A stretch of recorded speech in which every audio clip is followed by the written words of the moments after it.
না, শুধু আমার পথে থাকার চেষ্টা করো, আমি রব তোমাদের প্রতি অনুগ্রহ করব, ওয়াদা দিলাম। আর 2 নম্বরে আমি রব তোমাদেরকে ক্ষমা করে দিব। সুবহানাল্লাহ। তাইলে বান্দার কি লাগবে? চেষ্টা লাগবে। বান্দার কি লাগবে? চেষ্টা লাগবে। এখন আল্লাহ তাআলা আপনার চেষ্টাটা দেখবেন, যেহেতু সব নফসে কি খারাপের দিকে পরিচিত করবে। এই জায়গাটাতে আপনি যতটুকু চেষ্টা করবেন, চেষ্টার আলোকে আল্লাহর পক্ষ থেকে অনুগ্রহ আসবে। মনে কথা বুঝতে পারছি কিনা জানি না। চেষ্টাটা যেমন হবে অনুগ্রহটা তেমন হবে। চেষ্টাটা দুর্বল, অনুগ্রহ দুর্বল। আল্লাহ তো আপনার এই চেষ্টার উপর অনুগ্রহটা করবেন। এরপরে আল্লাহ বলেন, বান্দারে এরপরও চেষ্টার পরে তোমার অনেক কিছু হয়ে যাবে, তবে একটা কথা মনে রাখা, আমি আল্লাহ কিন্তু গাফুরুর রহিম, আমি ক্ষমাশীল, বড় মেহেরবান। সুবহানাল্লাহ। এই একই বিশ্বাস আমাদের মধ্যে থাকতে হবে। আল্লাহ তাওফিক দান করুন। সকলে বলুন আমিন।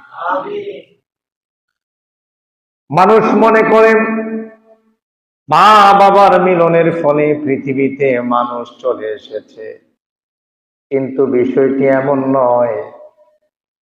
মা বাবার সংশ্লেষণের ফলে যখন তার মায়ের দেহের ভিতরে এক ফোঁটা নাপাক পানি যায়, আল্লাহ সুবহানাহু ওয়া তাআলা একজন ফেরেশতা নিয়োজিত করেন।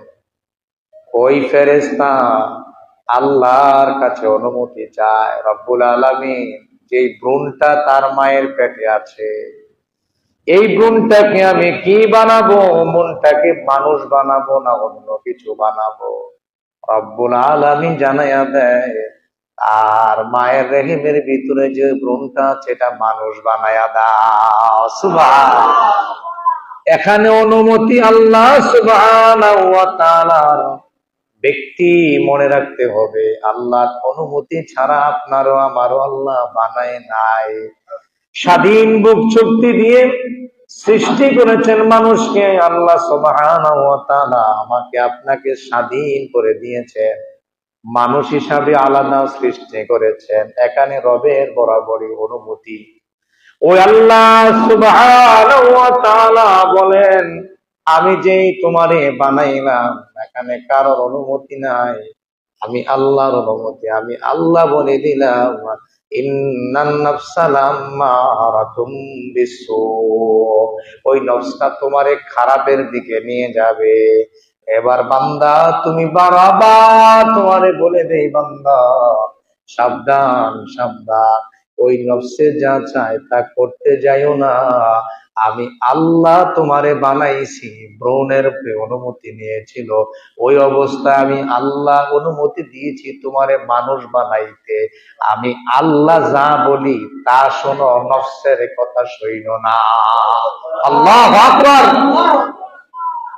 এবার বলেন তো দেখি, ভ্রূণ যখন মায়ের পেটে ছিলেন তখন ইচ্ছা করলেই এইভাবে যা ছিল হয়ে যেতে পারতো, কিন্তু আল্লাহ সুবহানাহু ওয়া তাআলা এখানে অনুমতি দিয়ে দিলেন, মানুষ বানায়া দাও। এই জায়গাতে আল্লাহ সুবহানাহু ওয়া তাআলা আপনার প্রতি অনুগ্রহ করেছে। ইল্লা মা রাহিমা রব্বি, রবের বড় দয়া অনুগ্রহ আপনার প্রতি আছে বলে আপনি এখন মানুষ, নাইলে আপনি মানুষ হওয়ার কোনো সুযোগ ছিল না। ওই আল্লাহ কয়, বান্দা ওই ভ্রূণ থাকা অবস্থায় আমি আল্লাহ তোর খবর নিয়েছি। এবার বান্দা রে, দুনিয়াতে আসার পরে আমি আল্লাহ রে তুই ভুলে যাইস না। তুই আল্লাহ রে যদি ভুলে যাস, এবার বান্দা নফসকে স্বাধীন করে দিয়েছে আমার আপনার ভিতরে যে নফস, এই নফসটা স্বাধীন শক্তি আল্লাহ দিয়েছে। ইচ্ছা করলে পাপ করতে পারে, ইচ্ছা করলে সওয়াব করতে পারে। আল্লাহ বলে, বান্দা আমি যেহেতু নফস দিয়েছি, তোরে জানাইও দিলাম, এই নফসটা তোরে খারাপের দিকে নিয়ে যাবে। বান্দা তুই নফসের কথা শুনিস না, আমি আল্লাহর কথা শোন। তাইলে তোর জন্য ইল্লা মা রাহিমা রাব্বি। আল্লাহু আকবার। এই কথা আল্লাহ বলেছে, ইল্লা মা রাহিমা রাব্বি, তোর প্রতি বড় অনুগ্রহ হবে রবের। সুবহানাল্লাহ। তাহলে নফসের কথা শুনবেন না আল্লাহর কথা শুনবেন? ওই এখন তো আমরা নফসের কথাই শুনি। নফসে সকালবেলা কয় শীতের মধ্যে মসজিদে যাওয়া দরকার নাই, এখন আমি আর আই না। নফসে কয় ভালো কাজ করিস না, আমি আর ভালো কাজ করি না। আমি নফসের কথাই তো প্রাধান্য দিই নাকি?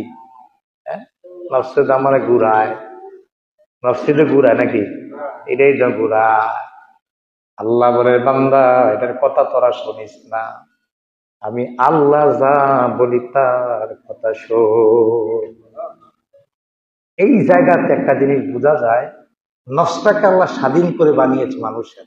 এটা ইচ্ছা করলে আপনারা যেদিক খুশি সেদিক নিয়ে যেতে পারে, কারণ আপনি নফসটাকে করতে পরিচালিত করতে। আল্লাহর পরে জানিয়ে দিলেন বান্দা এরপরে চলতে গেলে নফসের কারণে তুই পাপ করবি, তুই গুনাহ করবি, ইচ্ছা করলে বাঁচতে পারবি না।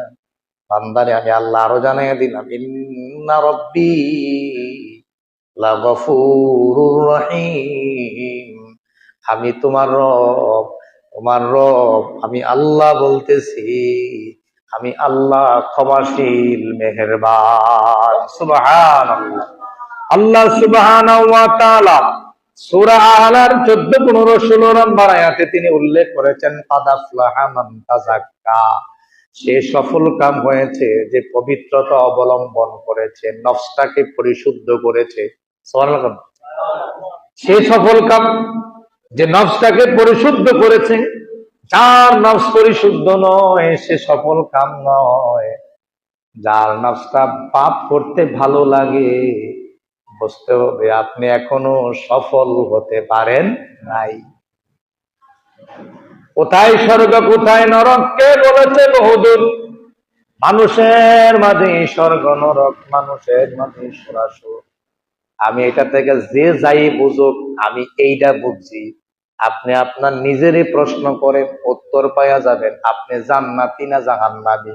আমি আমারই প্রশ্ন করলে উত্তর পাওয়া যাব জান্নাতের উপযুক্ত হইতাম, পারলাম কি পারলাম না। আমার মন বলছে এখনো নফসে পাপের দিকে দাবিত হয়, এখনো সওয়াবের দিকে নফসটা দাবিত হয় না। তাহলে নফস কন্ট্রোল নাই, এই অন্তরে নফসটাকে কন্ট্রোল করতে হবে, তালা লাগাইতে হইব। তালাটা আপনার কাছে, চাবিও আপনার কাছে। আপনি সিদ্ধান্ত নিলেন আমি আজ থেকে আর পাপ করব না, করব না হচ্ছে তালা। আর আপনি আরেকদিন সিদ্ধান্ত নিলেন আমি পাপ করব, এটা হচ্ছে চাবি, খুলে ফেললেন আবার। তালাটা দিলে এমন ভাবে তালা দেওয়া দরকার, নফস যতই পরিচালিত করো প্ররোচনা দেয়।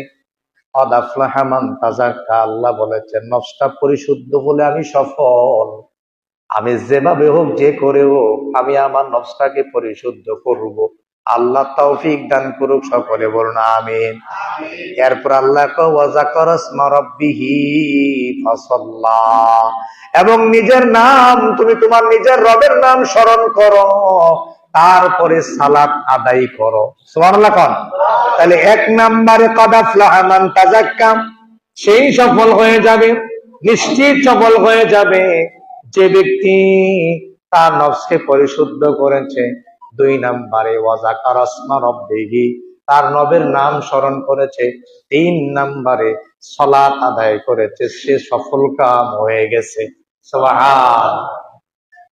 তাইলে এক নম্বরে নফসের পরিশুদ্ধতা আনতে হবে, দুই নম্বরে আপনার রবের নাম স্মরণ করতে হবে। রবের নাম বাদ দিলে নফস পরিশুদ্ধ থাকে না। ক্লিয়ার কাট কথা।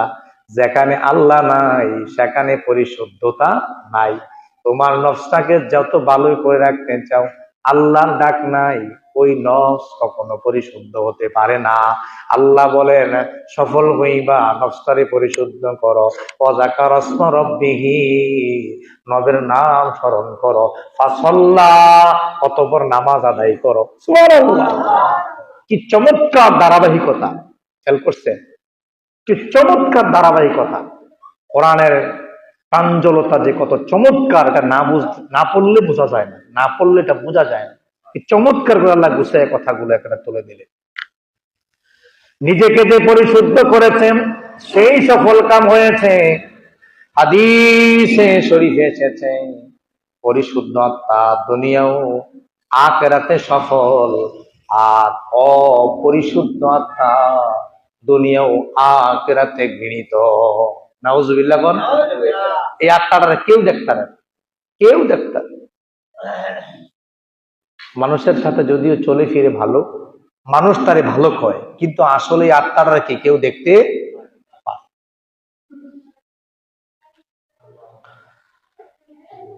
قد أفلح من تزكى এর মানে ব্যাখ্যা তিনটা আসছে, তিনটা কাজ আসলে, তিনটা কাজ করলে তাজাক্কা হবে। এক নাম্বারে আপনি সাক্ষী দিতে হবে আল্লাহ ছাড়া কোনো ইলাহ নাই। সাক্ষী দিতে হবে আল্লাহ ছাড়া কোনো ইলাহ নাই, আল্লাহ ছাড়া কোনো মাবুদ নাই, আল্লাহ ছাড়া কোনো আইনদাতা নাই, বিধানদাতা নাই। সব কিছুর একচ্ছত্র মালিক একজন, তিনি কে? আল্লাহ। এটা আপনি সাক্ষী দেওয়া লাগবে। দুই নাম্বারে শিরিক মুক্ত আমল করতে হবে, আমলের সাথে শিরিক কোনোভাবে মিশ্রিত করা যাবে না, শিরিকের গন্ধ যেন না থাকে। এর নাম হচ্ছে তাজাক্কা। অন্তরের পরিশুদ্ধ রাখতে হলে দুই নাম্বারে আপনাকে শিরিক মুক্ত আমল করতে হবে। তিন নাম্বারে বিশ্ব নবী, কুল কায়নাতের নবী মুহাম্মদুর রাসূলুল্লাহ সাল্লাল্লাহু আলাইহি ওয়াসাল্লামকে রাসূল হিসাবে সাক্ষী দিতে হবে। সুবহানাল্লাহ। আমাদের নবীর নাম কি? মুহাম্মদ সাল্লাল্লাহু, স্বীকৃতি দিতে হবে। তিনটা কাজ করবে, ব্যাখ্যা এসেছে قد أفلح من تزكى, তিনি সফল হয়ে যাবে। তিনটা কাজে কোনো ঘাটতি করা যাবে না। কিয়ামতের কঠিন মুসিবতের দিনে আল্লাহ সুবহানাহু ওয়া তাআলা সূরার 88 নম্বর আয়াতে ঘোষণা করেছেন, ইয়াউমা লা ইয়ানফাউ মালু ওয়ালা বানুন, সেদিন অর্থ সম্পদ ও সন্তান সন্ততি কোনো কাজে আসবে? কাজে আসবো? জোরে কোন? কাজে আসবে? আল্লাহর পর আয়াতে বলেন, 89 নম্বর আয়াতে বলেন, ইল্লা মান আতাল্লাহ বিকলবিন সালিম। অনুবাদ শোনার আগেই বলুন আল্লাহু আকবার। আল্লাহ বলেন, তবে যে বিশুদ্ধ করণ নিয়ে আল্লাহর সামনে হাজির হবে, যার আত্মাটা বিশুদ্ধ হবে, সেই সফল কাম হয়ে যাবে। সুবহানাল্লাহ। কিয়ামতের ময়দানে সম্পদ কোনো কাজে আইবনি। জোরে কোন? আল্লাহ কইয়া ওমা লা ইয়ানফাউ মালু ওয়ালা বানুন, বান্দা তোমার মাল এবং সন্তান কোনো কাজে আসবে না, ইল্লা মান আতাল্লাহ বিকলবিন সালিম, প্রশস্ত আত্মা, আপনার মধ্যে যে আত্মা আছে এই বিশুদ্ধ আত্মা বড় কাজে আসবে। সুবহানাল্লাহ। তাই নফসটারে বিশুদ্ধ করা দরকার আছে নাকি নাই? জোরে কর, আছে নাকি নাই? এক নাম্বারে, নাম্বার ওয়ান, যার আত্মা বিশুদ্ধ নয় তার জীবন ধ্বংস, দুনিয়াও ধ্বংস, আখিরাতও ধ্বংস। দুনিয়ার মানুষ তোমারে কেউ ভালো বলবে না, আর মরার পরে তো কেউ ভালো বলার নাই। এজন্য এক নাম্বারে যার আত্মা বিশুদ্ধ নয় সে ধ্বংস। এই জন্য আত্মাটা বিশুদ্ধ করা দরকার আছে নাকি নাই? আত্মাটা বিশুদ্ধ করতে হবে। এই নফসের কথা চলা যাবে না, আল্লাহর কথা চলতে হবে। দুনিয়ার যত খারাপ কাজ আছে সব নফসে করতে ভালোবাসে, কিন্তু আল্লাহর কাছে এই ভালোবাসা নাই। আর আল্লাহ বলেন, বান্দা নফসের কথা না শুনে আমি আল্লাহর কথা শোন, তাইলে কিয়ামতের ময়দানে তোর নফসটা কাজে লাগবে, তোর কাজটি কাজও লাগবো। আর নফসের কথা শুনলে তোর পিছনে শয়তান লেগে যাবে। শয়তান তোরে দুনিয়ার যত নাকান্দা কাজ আছে তোরে করাইয়া ছাড়বো। এক নাম্বার গেল। দুই নাম্বারে যারা কৃপণ তারা ধ্বংসপ্রাপ্ত। যারা কৃপণ হয়ে যায় তারা দুনিয়াও ধ্বংস, আখিরাতও ধ্বংস। কৃপণ হওয়া যাবে না। এক নাম্বারে আমরা জানলাম বিশুদ্ধ আত্মা। দুই নাম্বারে আমরা জানলাম যারা কৃপণ তারা ধ্বংসপ্রাপ্ত। পৃথিবী এখন পুঁজিবাদী চিন্তায় চলে। পুঁজিবাদী দুনিয়ায় সবাইকে কৃপণ বানিয়ে ফেলেছে। সবার মধ্যে কৃপণতা চলে আসছে। এক সময় এই পৃথিবী চলতো সমাজতান্ত্রিক ব্যবস্থায় ছিল। সমাজতান্ত্রিক ব্যবস্থা যখন ছিল, মানুষ পুঁজিকে নিজের কাছে রাখার কোনো সুযোগ ছিল না। এরপরে কমিউনিজম তাও চলে গেল, সমাজতান্ত্রিক চলে গেল, কমিউনিজম চলে গেল। এখন বর্তমানে পৃথিবী চলছে পুঁজিবাদে। আর পুঁজিবাদের দুনিয়া চলার কারণে এখন অধিকাংশ মানুষ কৃপণ হয়ে গেছে। কি হয়ে গেছে? কৃপণ হয়ে গেছে। ইসলাম বলে শ্রমিক এবং মালিকের মধ্যে কোনো বৈষম্য থাকবে না। মালিক শ্রমিককে এখন শোষণ করে করে তাদের কাছ থেকে সব নিয়ে যায়, কিন্তু দেবার বেলা কিছুই দেয় না। আমি একজন ইন্ডাস্ট্রির মালিকের সাথে আমার কথা হয়েছিল। ওই ইন্ডাস্ট্রির মালিক বলেছে, যারে আমি 20,000 টাকা বেতন দেই, তারে দিয়ে আমি প্রত্যেক মাসে 2 থেকে 2.5 লাখ টাকা ইনকাম করি। কয় লাখ? 2.5 লাখ টাকা ইনকাম করতে পারলে তারে আমি 20,000 টাকা দেই। শ্রমিকের উপর চরম জুলুম। এই বৈষম্য দূর করতে হবে। ইসলাম বলে শ্রমিকের উপর তোমরা বৈষম্য করো না, শ্রমিকের উপর জুলুম করো না, শ্রমিকের উপর ইনসাফ করো। বহু মালিক পাওয়া যায় তারা ইন্ডাস্ট্রির বেতনও দেয় না। বহু মালিক পাওয়া যায় ঈদের দিন আন্দোলন করে টাকার জন্য, কিন্তু টাকা দেয় না। বোঝা গেল এটা ইসলাম সাপোর্ট করে না। এই পুঁজিবাদী আইসা বড় বড় কোটিপতিওয়ালারাও এখন কৃপণে পরিণত হয়েছে। নাউজুবিল্লাহ। অন্যদিকে অনেক মানুষ কলমের খোঁচা দিয়া কলমের খোঁচা দিয়া লক্ষ লক্ষ টাকা নিয়ে উদাও। আছে নাকি নাই?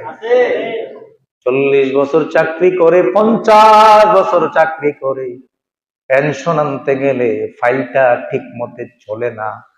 যদি পেছন দিক দিয়ে টাকা পয়সা দেয় ফাইলটা চলে, যেখানে টাকা দেওয়া বন্ধ ফাইলটা আটকে যায়।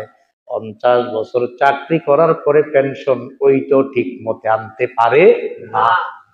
আমি বহু শিক্ষককে দেখেছি, বহু চাকরিজীবীকে দেখেছি, পেনশন পায় যত তার কাছাকাছি পরিমাণ ঘুষি দিয়া লোন লাগে।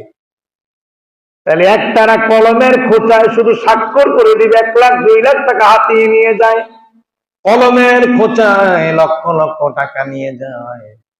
আবার অন্যদিকে শ্রমিক তার অধিকার পায় না। ইসলাম বলে এই বৈষম্য রাখা যাবে। তাহলে অবৈধ হারামখোর এখন আছে নাকি নাই? অবৈধ হারামখোরের অভাব নাই। শ্রমিক ইসলামের দৃষ্টিতে হালাল খুর বানিয়েছে। পৃথিবীর একমাত্র লোক যারা শ্রমিক, তাদের ইনকামের মধ্যে কোনো খাত নাই। একদম খাঁটি ইনকাম করে যারা শ্রমিক। সারাদিন একজন রিক্সা ড্রাইভার, ঠেলাওয়ালা, কুলি মজুর যে দিন সারাদিন পরিশ্রম করে কাজ করে, তার মতো হালাল ইনকাম পৃথিবীর আর কারো নাই। তুমি যদি নামাজি হয়ে যাও, ও শ্রমিকেরা, ও কৃষকেরা, ও ঠেলাওয়ালারা, ও কুলিরা, ও মজুরেরা, ও যারা দিনের দিন খাও, তুমি যদি নামাজি হয়ে যাও, আমি বলে গেলাম কোরআন হাদিস গবেষণা যতটুকু করেছি তার আলোকে তোমার জান্নাতে যাওয়ার ক্ষেত্রে কোনো বাধা থাকার কথা নয়। যার ইনকাম পরিশুদ্ধ তার ইবাদত পরিশুদ্ধ, যার ইবাদত পরিশুদ্ধ তার নফস পরিশুদ্ধ, আর যার নফস শুদ্ধ পরিশুদ্ধ, আল্লাহ বলেন ক্বাদ আফলাহা মান তাযাক্কা, সে সফল কাম। সুবহানাল্লাহ। কাজের গুরুত্ব দিতে হবে, মালিক শ্রমিকের মধ্যে সম্পর্ক গড়ে তুলতে হবে। আল্লাহ নবী সাল্লাল্লাহু আলাইহি ওয়াসাল্লাম বলেন জুলুম থেকে বাঁচো, কৃপণতা থেকে ছেড়ে দাও, কৃপণতা তোমাকে ধ্বংস করে দিবে। রসূল বলেন শ্রমিকের উপর জুলুম করো না। এরপরে তিনি বলেছেন জেনে রাখো, যারা শ্রমিকের উপরে জুলুম করে, যারা শ্রমিকের উপরে জুলুম করে কৃপণতা থেকে বেঁচে না থাকে, রসূল বলেন সে জাতি অচিরেই ধ্বংস হয়ে যায়। নাউজুবিল্লাহ। আল্লাহ নবী সাল্লাল্লাহু আলাইহি ওয়াসাল্লাম দুই সিজদার মাঝখানে দোয়া করতেন, আল্লাহুম্মা ইন্নী আউযু বিকা মিনাল বুখলি ওয়াল জুবলি। ও আল্লাহ, আমারে কৃপণ কইরো না, আমার বক্ষটাকে প্রশস্ত করে দাও। সুবহানাল্লাহ। কর কৃপণ না হওয়ার জন্য রসূল নামাজে দোয়া করেছেন। আল্লাহ নবী সাল্লাল্লাহু আলাইহি ওয়াসাল্লামের নিকট যদি কখনো কোনো সময় হাদিয়া আসতো, তোফা আসতো, আল্লাহ নবী সাল্লাল্লাহু আলাইহি ওয়াসাল্লাম উপস্থিত সাহাবীদের মাঝে তা বন্টন করে দিতেন। এখন যারে দেয় তারই দেয় না, তারে আর দেওয়ান লাগে। একজনে পাইতে পাইতে দুনিয়াটা পায়, তার শেষ নাই, আরেকজনের কিছুই নাই। রসূল বলেন যখন কোন হাদিয়া আসতো, ওই হাদিয়া গুলো সাহাবায়ে কেরাম রিদওয়ানুল্লাহি তাআলা আজমাইন যারা থাকতেন তাদের কাছে বন্টন করে দিয়ে দিতেন। এজন্য কৃপণ হওয়া যাবে না, দিয়ে দিতে হবে। একটা বর্ণনা পাওয়া যায়, খৈবারের যুদ্ধে আল্লাহ নবী সাল্লাল্লাহু আলাইহি ওয়াসাল্লাম যে সমস্ত স্ত্রীরা তার সাথে গিয়েছিল, ওই স্ত্রীদেরকে আল্লাহ নবী সাল্লাল্লাহু আলাইহি ওয়াসাল্লাম প্রতিদিনের জন্য, প্রতি মাসের জন্য হাত খরচ দিয়েছেন 15,000 টাকা। হাত খরচ, কি খরচ? এজন্য বিষয়গুলো আমাদেরকে খেয়াল করতে হবে। মুমিন মুসলমান কখনো কৃপণ হতে পারে না। কান খাড়া করেন, মুমিন মুসলমান কখনো কৃপণ হতে পারে না। অন্যদিকে কৃপণ কখনো মুমিন মুসলমান হতে পারে না। যে বেশি কৃপণ সে মুমিন হওয়ার সুযোগ থাকে না। এই বিষয়গুলো আমাদেরকে খেয়াল করতে হবে। সূরা হাসরে 9 নম্বর আয়াত আল্লাহ সুবহানাহু ওয়া তাআলা উল্লেখ করেছেন, ওয়ালাউ কানা বিহিম খাসাসা, যতই অভাবগ্রস্ত হোক না কেন, যতই অভাবগ্রস্ত হোক না কেন, সাহাবায়ে কেরামদের মধ্যে একটা গ্রুপ, ওয়ামান ইউকা শুহা নাফসিহি, নিজেদের চেয়ে অন্যদেরকে তারা অগ্রাধিকার দিয়েছে। সুবহানাল্লাহ। নিজেদের চেয়ে আনসার মুজাহিদদের মাঝে যদি তার তাফসীর করেন পাবেন, তারা নিজেদের চাইতে অন্যদেরকে বেশি অগ্রাধিকার দিয়েছে। সুবহানাল্লাহ। কোন এমনও হয়েছে আনসার সাহাবীগণ মুহাজিরদেরকে, আবার কখনো কখনো মুহাজির আনসার সাহাবীদেরকে, যদি এমন ছিল তাদের একটা বাগান ছিল, তারা কৃষিকাজ করতো, চাষাবাদ করতো, বাগানগুলো দিয়ে দিত, তোমরা ফল ফসল করে খাবার খাও। সুবহানাল্লাহ। নিজেদের চাইতে অন্যকে অগ্রাধিকার দিয়েছে। আল্লাহ সুবহানাহু ওয়া তাআলা ওদের ব্যাপারে বলেন, ফাউলাইকা হুমুল মুফলিহুন, যারা অন্যদেরকে অগ্রাধিকার দেয় তারা সফল কাম। সুবহানাল্লাহ। অন্যদেরকে দিলেন, নিজের প্লেটে খাবার আছে, অন্যের প্লেটে আছে কিনা খবর নাই। আমারে দেন, আমারে দেন। তাবারক দিলে দেখা যায় ফোটলা লইয়া ফিডাফিডি হয় নাকি হয় না। গত কয়েকদিন আগে কংসনগর আমার একটা মাহফিল ছিল, 21 তারিখ ডিসেম্বর মাসের। মাহফিলের প্রধান আলোচক ছিলাম আমি মুনাজাত করলাম। সর্বশেষ আলোচনার পরে আমি মুনাজাত শেষ করে দিলাম। পেছন দিকে কয়েকজন তারা তাবারক দিয়ে শেষ করতে পারে নাই। বুদ্ধিপীরা মুনাজাতের মাঝখানে তাবারক দেওয়া শুরু করছে। আমি তো মুনাজাত শেষ করে ফেলছি, একজনে এসে আমার কানে কানে কয়, হুজুর আরেকটু মুনাজাত লম্বা করা দরকার ছিল না। আমি বললাম কেন? এই যে তাবারক দিয়ে লেগে গেছে, অন্যদেরকে প্রাধান্য দিতে পারি না, এটা আমাদের চরম ব্যর্থতা, চরম ব্যর্থতা। এজন্য আপনাদেরকে খেয়াল করতে হবে, অন্যদেরকে প্রাধান্য দিতে হবে। আল্লাহ কবুল করুক, সকলে বলুন আমিন। এখন ঠেলা ঠেলির চোখ আছে নাকি নাই? দুইটা জিলাপির জায়গা যদি একটা পায়, সারা দোকান সমালোচনা করে তুল পান। হ্যাঁ, আর যদি না পায় তাইলে এমনও কিছু মুসল্লি পাওয়া যায় মসজিদে ছাইরা দেয়। আমার দিল না কেড়ে, আছে নাকি নাই? এজন্য অন্যদেরকে অগ্রাধিকার দিতে হবে, কৃপণতা বলে যেতে হবে। আল্লাহ তৌফিক দান করুক, সকলে বলুন আমিন। কিয়ামতের কঠিন মুসিবতের দিনে বান্দা যখন কোন আমল খুঁজে পাওয়া যাবে না, আল্লাহ পেরেশান হয়ে যাবেন। আমার বান্দারে জাহান্নামে দিব না, আমার বান্দারে যে করে হোক, যেভাবে হোক আমি জান্নাত দিব। আল্লাহ বড় পেরেশান। সুবহানাল্লাহ কোন? আল্লাহ ওই মুহূর্তে চাইবেন বান্দার আমল নামায় কোনো এহসান আছে কিনা। সুবহানাল্লাহ কইতেন না? কোনো এহসান পাওয়া যায় কিনা। তুমি ইচ্ছা করলে দুইটা নিতে পারো, নিও না। যে পায় নাই তারে দাও। তুমি ইচ্ছা করলে গরম আছে শরীর, এখন শক্তি আছে, ধাক্কা দিয়ে সামনে যাইতে পারো, যাইও না। আরেকজনের সুযোগ দাও। তোমার দুইটা আছে, একটা দিয়ে দিতে পারো, দিয়ে দাও। তুমি জন্মের উপরে এহসান করো না, ইল্লাল এহসান। তাইলে আল্লাহর পক্ষ থেকে তোমার উপর এহসান। আর আল্লাহ যারে দেয় ছাপ্পা মাইরা দেয়, কিয়ামতের ময়দানে আল্লাহ যদি এহসান করে সোজা জান্নাত। ও মিয়া, যে যত বড় তার প্রতিদানও বড়। সুবহানাল্লাহ কইতেন না? আল্লাহ যারে দিব বড় কইরে দিব। তুমি কেন কার্পণ্য করো? এজন্য উধার হয়ে যাও, তুমি দেও, আল্লাহ তোমারে দিব। সুবহানাল্লাহ কইতেন না? ভিক্ষুক হাত পেতেছে, ফিরাইয়া দিও না। শুধু শুধু সে হাত পাতে না, বরং আমরা ধমক নেই। আল্লাহ সূরা মাউনে নিষেধ করেছে আপনাকে ধমক দিতে, ধমক দিও না। এই যে আমরা ধমক দিলাম, সে শুধু শুধু হাতটা পাতে নাই। যদি না পারেন বুঝাইয়া সুন্দর করে দেন, তবে ফিরাইয়া দেওয়ার চেষ্টা করবেন না। যতটুকু পারেন তার হাতে তুলে দেন। এই যে তুলে দিলেন, কৃপণতা দূর হয়ে গেল।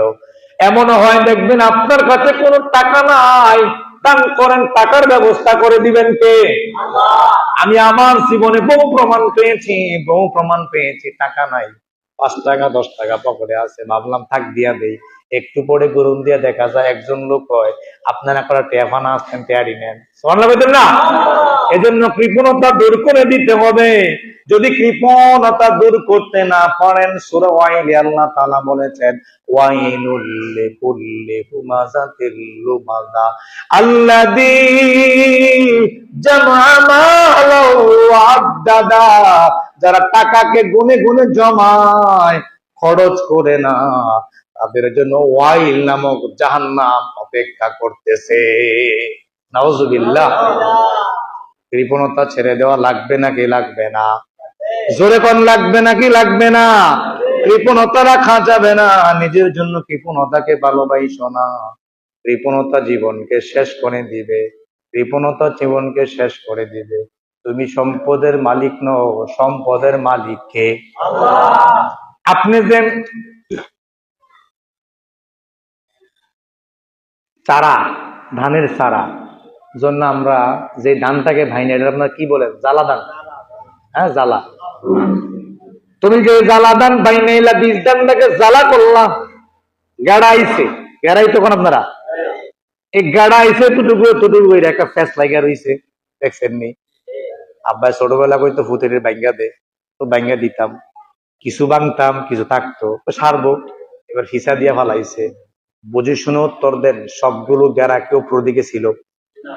যেরকম সব দিকে উপর দিকে ছিল, কিছু নিচের দিকে করছে, কিছু বাম দিকে, কিছু ডান দিকে, আউল দাউল কইরা কইরা রয়েছে। 2 দিন পরে গিয়া দেখা যায় সব গেরা উপরের দিকে করলেন কে? কমিয়া কিছু দরকার নাই, কিছু দরকার নাই, কিছু দরকার নাই। কৃষি প্রেমিক মানুষ, কৃষি কাজ করো, একবার নিজের দেমাগ রেখা দাও, তোমার হাতে কি ক্ষমতা আছে কি ভাই তুমি জানো? তুমি এই যে ধান গরুর একসাথে পেছলাইয়া রইছে, ইচ্ছা দিয়া ইসা পড়লা, 2 দিন পরে গিয়ে দেখো সব অঙ্কুর ছেড়ে দিয়েছে। ওই জায়গাতে কারিশমা ষোলোয়ানা কার? কে ঘুরাইলো, কে নিচ থেকে উপরে উঠাইলো, কে ডান থেকে উপরের দিকে উঠাইলো, কে বাম থেকে উপরের দিকে উঠাইলো। এই জায়গাতে আল্লাহ বলেন, বান্দা তোরে আমি সব দিলাম, তুই আমার দেওয়ার ক্ষেত্রে কৃপণ হইস না। যদি কৃপণ হয়ে যাস, 2 নম্বরে পৃথিবীতে ধ্বংসপ্রাপ্ত হবে তারা যারা কৃপণ হয়ে যাবে। নাউজুবিল্লাহ কোন? কৃপণ হওয়া যাবে না, কৃপণ হওয়া থেকে দূরে থাকতে হবে। আল্লাহ তৌফিক দান করুক, সকলে বলুন আমিন। আরো কথা ছিল, আর গেলাম না, সামনে গেলাম। 3 নাম্বার, ধ্বংসপ্রাপ্ত হবে তারা। কয় নাম্বার? 1 নম্বরে বলছি যাদের নফস ভালো নয়। নফস কি নয়? জোরে কোন? 1 নম্বরে নফস। 2 নম্বরে কি বলেছি বলেন? কৃপণ, তারা ধ্বংসপ্রাপ্ত। 3 নম্বরে ধ্বংসপ্রাপ্ত হবে তারা যারা দাম্ভিক, অহংকারী। আলোচনা শোনার আগে গলা ছেড়ে দিয়ে বলেন নাউজুবিল্লাহ। অহংকার আল্লাহর চাদর। কার চাদর? বান্দারে টানাটানি করিস না, আমার চাদর নিয়ে টানাটানি করলে দুনিয়াও শেষ, আখিরাতও শেষ। অহংকার দাম্ভিক লোক আছে নাকি নাই? আমার একজন পরিচিত লোক আছে, ওই পরিচিত লোক যদি বাজার থেকে একটা বড় মাছ কিনে, হাইটটা এটা সবার দেখায়, এই দেখ বড় মাছ কিনছি। কথা বুঝেন নাই? যদি বাজার থেকে যদি হাঁস কিনে, কি কিনছে? 5-6 জনে দেখাই যায় আশেপাশে দোকানদার, এই যে বড় হাঁস কিনছি, পারবানি তোমরা কিনতা? খাইছুনি জীবনে তারা খানা। যদি একটা কাতলা মাছ কিনে, এটা দেখা ঘটনা বলতাছি, বানায়া গল্প বলি না। যদি একটা কাতলা মাছ কিনে, বোয়াল মাছ কিনে, সবার আশেপাশে দেখায়, এই যে দেখছো বোয়াল মাছ, খাইছুনি জীবনে কিনা? দাম্ভিক, অহংকারী, টাকার বান্ডেল নিয়ে বাজারে যায়, টাকা লাড়া দেয়, বুঝায় আমার টাকার অভাব নাই, বুঝায় আমি টাকার মাধ্যমে চলি। এই ধরনের দাম্ভিক লোক সমাজে আছে নাকি নাই? কেউ রে গায়ে লাগে না, কেউ রে টের করে না। একদিন ওই ব্যক্তি কথার কথা কইতাছে, আপনার 4 লাখ 5 লাখ টাকা, তো 4 লাখ 5 লাখ টাকা কি আমার লেগে কোনো টিয়া নেই? কথা বুঝেন নাই? কত দাম্ভিক! জীবনের আঁকে বাঁকে, জীবনের ফাঁকে ফাঁকে এমন জায়গায় তুমি আটকে যেতে পারো, 10টা টাকা হইলে মনে হবে আরো 1 ঘন্টা বেঁচে থাকবো, বেশি না। তোমার জীবনে তুমি এমন একটা ঘটনায় পড়ে যাইবা, তোমার কাছে লক্ষ টাকা আছে, কিন্তু যেই মুহূর্তে দরকার ওই মুহূর্তে নাই। দাম্ভিক হওয়া যাবে না। আল্লাহ সুবহানাহু ওয়া তাআলা সূরা নাহলের 23 নম্বর আয়াতে ঘোষণা করেছেন, লা যারামা আন্নাল্লাহা ইয়ালামু মা ইউসিররুনা ওয়া মা ইউলিনুন। আল্লাহ তাআলা বলেন, তোমার প্রকাশ্য কার্যকলাপ, গোপন কার্যকলাপ সব জানেন কে? তোমার ভিতরে যে অহংকারের ডানা বেঁধে আছে, এইটা জানেন কে? এজন্য অহংকারী হওয়া যাবে না, দাম্ভিক হওয়া যাবে না। আল্লাহ বলেন ইন্নাহু লা ইউহিব্বুল মুস্তাকবিরিন। ও বান্দা, নিশ্চয়ই তিনি তোমাদের মধ্যে, যাদের মধ্যে দাম্ভিকতা আছে, অহংকারী আছে, তোমরা গরমে তোমাদের দাম্ভিকতার মধ্যে তোমরা ডুবে আছো, ওদেরকে আল্লাহ তাআলা পছন্দ করে না। আল্লাহ ক্লিয়ার করে দিন না, ওই আল্লাহ, সেই আল্লাহ সুবহানাহু ওয়া তাআলা গোপনটাও জানেন, প্রকাশ্যটাও। ওই আল্লাহ সুবহানাহু ওয়া তাআলা লা ইউহিব্বুল, তোমার যে এই অহংকারী আচরণ এটা পছন্দ করে না, মুস্তাকবিরিন, তোমার ভিতরে যে অহংকারের দানা বেঁধে আছে, তোমার ভিতরে যে গরিমা আছে, আত্মগরিমা আছে, আত্ম অহমিকা আছে, ওইটা ওই আল্লাহ পছন্দ করে না। তাহলে আত্মগম্ভীর হওয়া যাবে না, অহংকারী হওয়া যাবে না। আল্লাহ সুবহানাহু ওয়া তাআলা সূরা লুকমানের 18 নম্বর আয়াতে উল্লেখ করেছেন, ওয়ালা তুসাইর খাদ্দাকা লিন-নাসি ওয়ালা তামশি ফিল আরদি মারহা। আল্লাহ সুবহানাহু ওয়া তাআলা বলেন, মানুষের মুখ থেকে আত্মগম্ভীর হয়ে, আত্মঅহংকারী হয়ে মুখ ফিরাইয়া নিও না। মানুষের কাছ থেকে মুখ ফিরাইয়া নিও না অহংকারী হইয়া। তার সাথে কথা বলতে ভাল লাগে না, তারে দেখতামই না, তে গরিব, তার টাকা নাই, তার পয়সা নাই, জোর নাই, বল নাই, তার লয়ে কথা বলতে ভাল লাগে না। আল্লাহ বলেন এই ধরনের আচরণ করো না, মুখটা ফিরাইয়া নিও না। ওয়ালা তামশি ফিল আরদি মারহা। আল্লাহ বলেন জমিনের মধ্যে, এই জমিনের মধ্যে বিচরণ করার সময়, হাঁটার সময় দাম্ভিক হইয়া হাইটো না। কিছু মানুষ দেখবেন জমিনের উপর দাম্ভিক করে হাঁটে, জমিনকে গুরুত্ব দেয় না। এই জমিন তোমার একদিন গ্রাস করব। কি করব? জেনাকুর পার পেয়ে যায়, মদকুর পার পেয়ে যায়, কেউ দেখে নাই। জেনাকুর পার পেয়ে যায়, ধরা খায় নাই। সুদকুর পার হয়ে যায়, দুজনে মিলে কারবার করে, কেউ কেউ রে কয় না। ঘুষখোর পার পেয়ে যায়, কেউ কেউ রে কয় না। তুমি যে জমিনের উপরে হাঁটো, জমিনের কাছ থেকে পার পাইবা না, জমিন তোমার একদিন গ্রাস করেই ছাড়বে। আল্লাহ বলেন ওয়ালা তামশি ফিল আরদি মারহা, জমিনের উপরে